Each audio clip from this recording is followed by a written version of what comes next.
পৰ্বতীয়া জিলা পৰিষদৰ হৈ বিজেপি মহিলা মৰ্চাৰ সভানেত্ৰী স্বপ্না বনিয়াই দাখিল কৰিছে মনোনয়ন পত্ৰ। পূৰ্বৰ কাৰ্যকালত জিলা পৰিষদৰ সদস্যৰূপে থকা স্বপ্না বনিয়াই পুনৰবাৰ নিৰ্বাচনত প্ৰতিদ্বন্দ্বিতা আগবঢ়াইছে।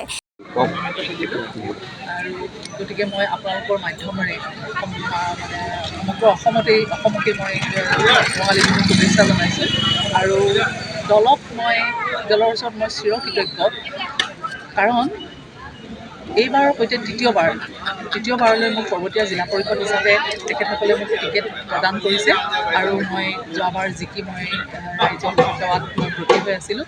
পুনৰবাৰ আকৌ মোক তেখেতসকলে ইয়ালৈ পঠিয়াইছে আৰু সেইকাৰণে মই প্ৰথমতে ধন্যবাদ জ্ঞাপন কৰিছোঁ আমাৰ সভাপতি মহোদয় দিলীপ শইকীয়া মহোদয় আৰু অসমৰ মাননীয় মুখ্যমন্ত্ৰী হিমন্ত বিশ্ব শৰ্মা ডাঙৰীয়া, আৰু তেখেতে মোৰ ওপৰত বিশ্বাস ৰখাৰ বাবে।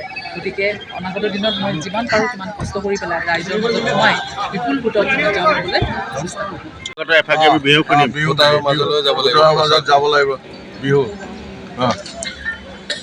অতি কৈছে নে মুগাৰে মহুৰ, তাতো কৈছে নে তাতো কৈছে নে বহাগৰ বিহু,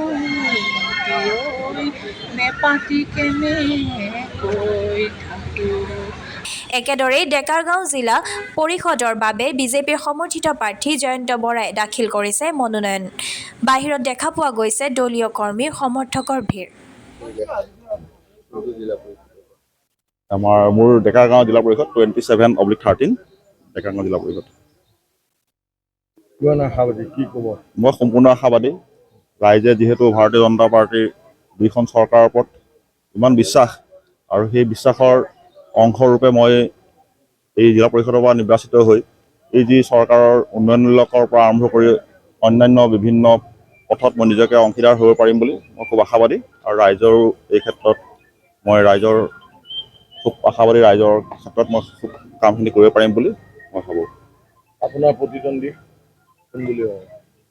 প্ৰতিদ্বন্দ্বী আচলতে এনেই দলীয়ভাৱে প্ৰতিদ্বন্দ্বী মই এতিয়ালৈ গম পোৱা নাই কোন, কিন্তু মই প্ৰতিদ্বন্দ্বীৰ কথা যিহেতু মই ইমানকৈ চিন্তা চৰ্চা কৰা নাই, যিহেতু মই ৰাইজক লৈ আগবাঢ়িম আৰু ৰাইজেই উচিত সিদ্ধান্ত দিব।